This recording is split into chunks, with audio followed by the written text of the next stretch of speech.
Hello, and welcome to the Table and Well podcast. I'm Tennison. And I'm Ginelle. Thank you for joining us as we discuss topics and give practical tools that help you live, grow, and be in healthy, joy-filled relationship with God, yourself, and others. For more information and resources, or if you're looking for coaching, connection, and community, visit tableandwell.org. We hope you enjoy this podcast.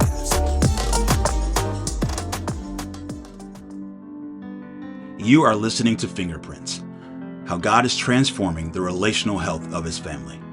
All throughout this series, you will hear transformational stories from everyday people just like you. But what if this transformation isn't just for them? What if it's for you too? I want to let you know that it is for you as well. And that's why we've created Relational Collabs, intentional spaces where this type of transformation becomes real. These are small, safe communities where you will practice the skills that will help you grow and build joy, rebuild your trust, enable you to stay present in the middle of hard moments, help you deeply connect to God, yourself, and others, and experience the authentic connection that your heart was designed for. See, this is more than just another class or a book study or even a Bible study. This is real life. This is hands-on. This is heart-connected, and it's changing lives. If you're tired of disconnection, and if you're longing for something more, don't just listen to these stories, become one. For more information, or to join our fall collabs starting in September, go to tableandwell.org/collabs. You were never meant to walk this journey alone. And your healing is part of how God is leaving his fingerprints in the transformation of the relational health of his family. Well, let's go ahead and move into... Yeah, so let's talk a little bit about this joint work that you guys are doing. Actually, I want to hear more about how Tennison is annoying to you. I mean... I would agree with you, Cyd, that I spent a lot of years having a lot of disappointment and frustration around who I wish Tennison would be. And we've been married 26 years. And I would say even just in the last few years and through a lot of these... growing in relational health and knowing myself better, even learning how to love and appreciate myself first, and then so that I could have eyes to see. And I wasn't expecting him to fill all my holes in my bucket, because he wasn't doing that real well. And he didn't know that was his unwritten job. Nobody told me. That is so unfair that we often put our spouses in. I don't find you annoying. Maybe there were many days that I did in the first 20 years, but now I think about the same very similarly, that there is so much beauty in the way that God created each of us and the space that we fill and the things that are our strengths. And we have really learned to appreciate that about each other and slowing down even long enough to say it. Yeah. Like when we see it and we notice it and saying, gosh, I couldn't do that. And I'm so grateful that you love to do it. Like this podcast, for example, if it was up to Ginelle, we would not have a podcast. We would certainly not have an edited podcast with a video, like there's just no way. And I love the beauty of God's design in bringing Tennison and I together. I spent a lot of years fighting it. And a lot of why I am who I am today is because of the partnership we have. So grateful for that. So awesome. Yeah. Thank you, baby. You're welcome. I could about the annoying husband thing. I could share a funny little anecdote for us. I love it. And it has to do with games because we love to play like board games or card games. She knows where this is I'm going. thinking of 50 different stories he can tell right now. And I'm wondering what he's going to come up with. Well, it's more of the overall pattern, which is, Cyd wants to do games because they're interactive and it's time together. And and she wants to win too, but the winning isn't she's pretty competitive, but I'm very competitive. Right. And so I would end up ruining the games because I would strategize and win all the time. At first it would kind of be a tie on a new game, and then I'd figure out the game, and then I'd just keep beating her, and then it'd be no more fun for her. And so it was like that. There's 3 or 4 games I don't even want to play anymore. Yeah, it's I ruined them. Pointless. So that is me being annoying. We have those games too. Funny. except she's the annoying one. Yeah, I tend to be the one who wins. But our son is 10,000 times better than all of us. He has, what do you call that? Didactic learning, where he can memorize the entire strategy of a game and all the parts and pieces, and then he knows exactly who has what based on what's been played and what could still be in the deck. Like, forget it. Right. Wow. He's reading all your mail, huh? Yeah. Yeah, it's brilliant. It's hard enough trying to beat her at a game, and then our son comes and he wants to play, and so I'm like, I'll just play. I'm just here. I'm the third person I'm fighting for third place again. Just trying to beat myself, beat my higher score. That's kind of where I'm at, and let them kind of go at it. But I will say this before we move on. I think too, the beauty of the opposites attracting and the different strengths that we have. I know that I found myself, and I can speak for Ginelle on this too, where, after 25 years, like, there's things that I'm doing that like she would do all the time, and in like her personality or the way that she would handle a situation, and vice versa. And so I can't remember the exact situation, but I just remember there was one point where she looked at me and she's like, I think we've kind of switched roles here. Like, you seem really like upset and uptight about this. And I'm like, yeah, whatever. And I'm like, yeah. Mm-hmm. I'm like, because that's not right. And whatever it was. And she's like, yeah, whatever. And usually it's the other way around, because I'm more laid back and she's a little more structured and at it. And so, but the beauty of that, because we can take those parts of us too, and then integrate those into who we are. And we just grow and we get deeper in relation to ourselves and with each other, because we're able to grow in those spaces. And so it's just, it's beauty. Yeah. It's beautiful to see. We've grown up together.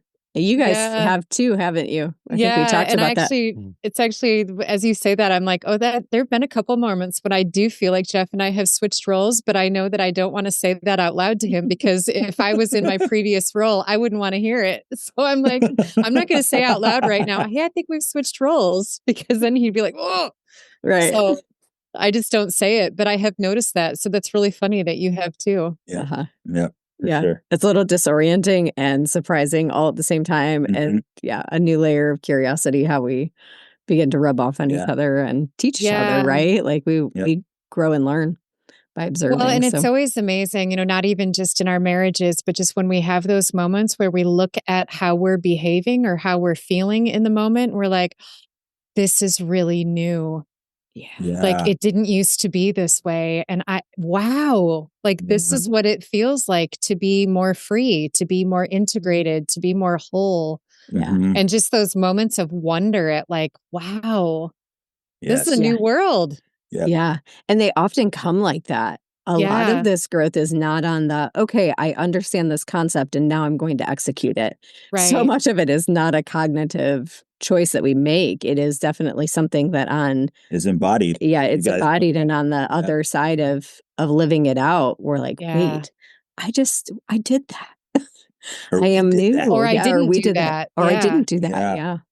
And then I think the challenge is updating our understandings of each other along the way, right? Mm-hmm. Where Geoff and I've had several conversations about this, about like, you're interacting with me like I was 5 years ago, but I'm not like that anymore. Like I'm, but you get so used to the ways that you think about the other person that you don't update to the changes that they've made. And it's just sort of like you're constantly waking up to somebody new every day. Yeah. True. Well, and Cyd and I were talking about this because, like what you just said, Cyd, about like, oh, I'm not doing that anymore, or like I don't respond in that way.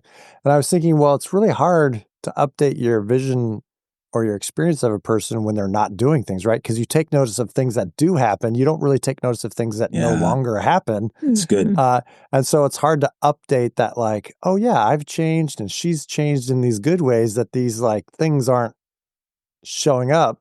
But then when a similar situation happens, then I'll be like, oh, Cyd's going to respond like this. And then she does it. And I'm like, oh, like, huh. So it's, Yeah, we noted this with our daughter because she moved out well, we didn't learn any of these skills until our kids had left the house, sadly. So there was some makeup work to do.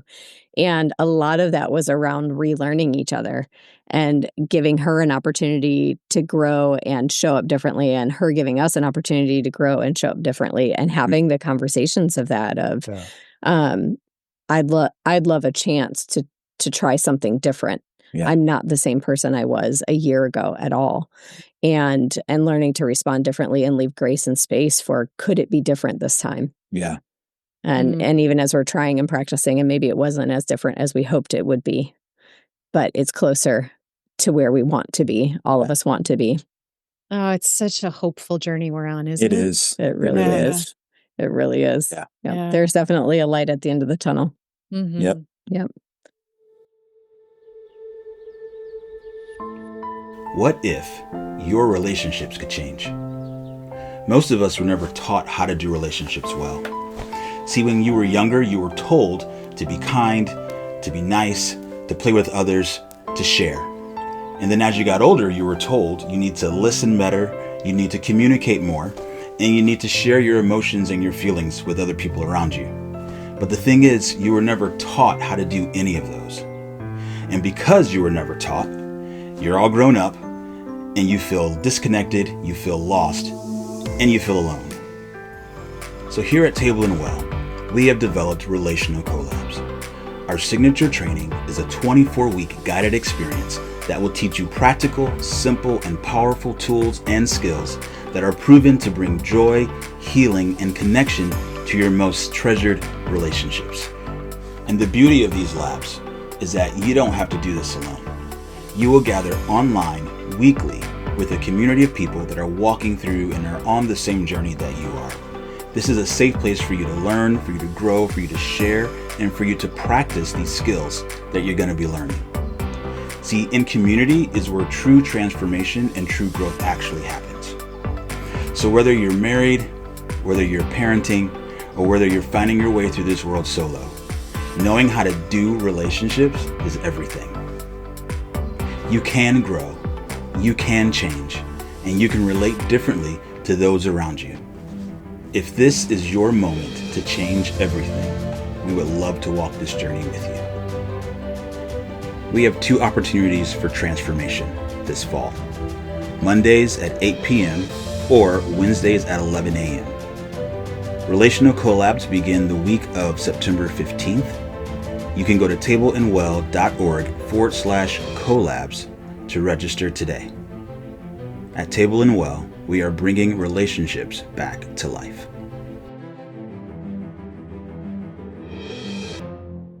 Let's go ahead and shift then into talking a little bit more about how you guys are affecting the relational health of God's family. His fingerprints are all over you guys and the work that you're doing. When we met you at Transform and got to hear both of you share, there was just such a sense of the things that the Lord's been mining out with us and the things that we've been learning. It's like you guys bring such a beautiful painting that really formulates a lot of things that we've struggled to maybe put into words. And tell us a little bit about what you're in the midst of doing, and tell us about the book. Wherever you want to start, please share. You guys are a gift to his family. And I want people to know more about that. All right, well, here's where we're not in the same room, so we can't be like pointing at each other. You go first. No, you go ahead, Cyd. So I think, it's, if it isn't clear already, a lot of the work that we're doing is centering around attachment and, just the ways that our early childhoods do create these adaptive survival strategies that we all live into, which show up in our relationships in our adult time. And so knowing how much of an impact it made on me to know that I make sense. Yeah. That has become a huge thrust of the work that we're doing, is helping people understand how it is that you make sense. Like, these survival strategies got you to this place because you needed them, and they were good when you needed them because you were wise and creative and resourceful as a small child to be able to adapt to your environment and to generate these strategies. But if we don't actually get intentional about unpeeling, peeling back the layers and looking at what those strategies are, then we're doomed to perpetuate them, even if they're not necessary or needed anymore. And so we talk about that in the language of attachment. And it was really helpful for us. I know when Geoff, when going back to those logical linear tools, Geoff, when he was doing attachment research, he could sort out all the different terminologies that were being used and all the different, and I was like, it's just too many ambivalent, avoidant, preoccupied. Like there's just so many different ways that people were explaining attachment that when Geoff and I started brainstorming about like landscapes, right? Like we all live from a different landscape. And so I think that was sort of like a crack open moment. Of like, it makes sense to say, well, part of the reason you have a hard time understanding each other is because one of you is living as if the world is a jungle and the other one of you is living as if the world is a desert. And you think about the survival skills required for those environments and they're dramatically different. Right. And then you're watching the person and living from a different landscape and you're going, why are you doing that? That makes no sense. It's insane. Right. And they're looking at you thinking the same thing. But if you can look at the other person and go, oh, you're living in a desert. I understand why you're doing that. Yeah. And be able to communicate to the other person, the reason I'm doing what I'm doing is because I see the world like this. And this is what makes sense to me. Yeah. And then being able to sort of say, and the reason we came to these places where we live in entirely different landscapes is because of the way that we grew up. And it's like we're little scientists running experiments all the time. And we draw conclusions from our early environment. And our conclusions are wildly different depending on what kind of environments we grew up in. Yeah. And so, the heart of the work that we're trying to do is to help people understand themselves and then be able to find compassion in that understanding, be able to receive the compassion of God, and then be able to offer that compassion to all of the people in your life. And, long term, we have this vision of churches where leaders and pastors and small groups and discipleship pathways would all understand not everybody is living from the same kind of landscape, but every single one of us is called into the pasture of secure attachment with Jesus, our good shepherd. And so that's the heart of what we do in all the different branches that we're doing things. I love that. Yeah. Yeah. And gosh, there's so much to unpack there, but I'll say this too, the idea of those landscapes for me was, I already understood the idea of attachment, but I love the way that it just releases judgment around. You would never say to someone who grew up in a different physical environment, like, why do you do that? It's like, it makes sense. There's no judgment for yourself of, well, in order to survive in this environment, this is what I needed to do. And it was just normal, it normalizes, I think, the response, where we spend so much energy judging and criticizing and trying to find what is right and how others aren't right or how we're not right. And the way that you guys paint the landscapes, I think it just normalizes adaptation and the way that we move about the world in such a kind and gentle way. Yeah. Yeah. Because I grew up in California in the midst of like a huge drought, right? So water management was like a statewide problem, right? You don't waste water. You don't even flush the toilet every time, right? Like there's all these rules, right? But if you're in the Midwest and you're right next to Lake Michigan, there's an abundance of water, like you never do that, right? So you just, and there's no judgment, right? And that's what was so helpful for us. Like if you are in a desert and water is precious, or, like you structure your entire life differently. If you live in a jungle and there's water all randomly all the time, then, like and that's kind of how we talk about the emotional lives. And there's also like the war zone, which is the insecure, the disordered attachment. But I like what you said about it. Like it is kind of non-judgmental. I think my goal for like a lot of our work is there's kind of like a dichotomy between some discipleship models and then, just to paint it very broadly, but like the therapeutic kind of world, like some discipleship models are like, here's the goal, here's the destination, we're all going together. And here's like the one way to go do that. Mm-hmm. And then some of the therapeutic kind of, when it comes to attachment is like, like, well, this is how you are, like, you just are this way. And and sometimes there's very little hope. And of like, you can kind of change a little bit, but there's not like fundamental change. And I think we're trying to bring the best of both those perspectives of like, yeah, you are kind of the way you are for a reason, but God is drawing all of us into the fullness of life with Christ, empowered by the Spirit so that we can be in the Father's family. And like, that's a goal we can all affirm and move toward. But if you're going to the pasture out of a jungle, that's going to look like a whole different pathway than if you're going out of the desert or out of a war zone. And so our heart as pastors, as well as educators, is to be like, hey, there's lots of people are working on lots of different things, and that's good.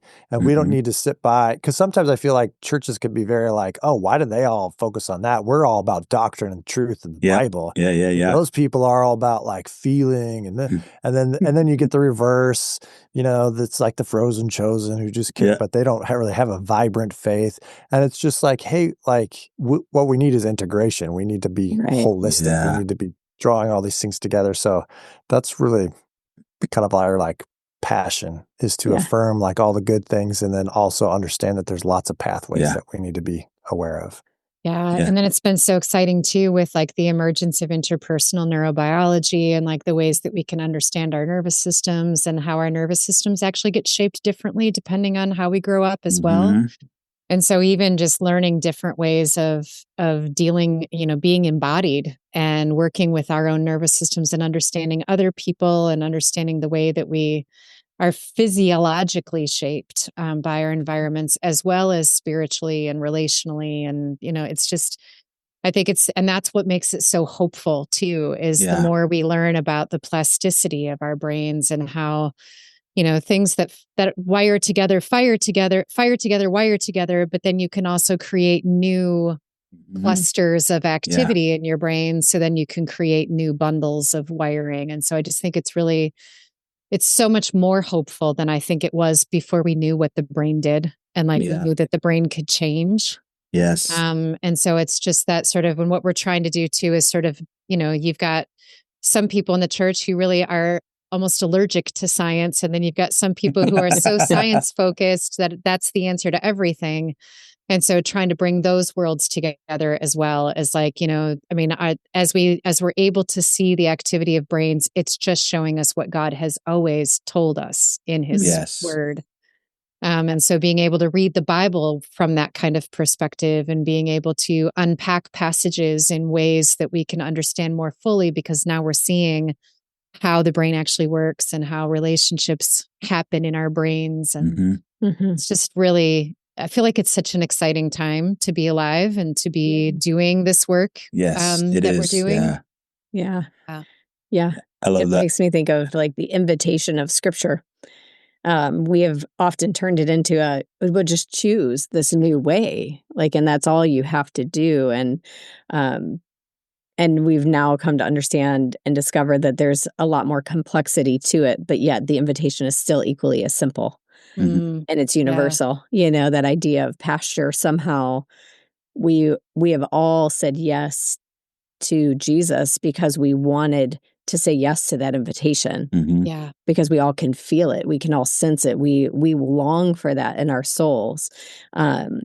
And it turns out that there's a lot more to it. We just didn't understand it yet. And it wasn't just about, well, just come to the pasture and it'll all be better. Okay. And we're like, trying to find our way through the jungle to get there, or we're like trying to see ourselves all the way across that empty desert, or trying to dodge bullets in the war zone to get there.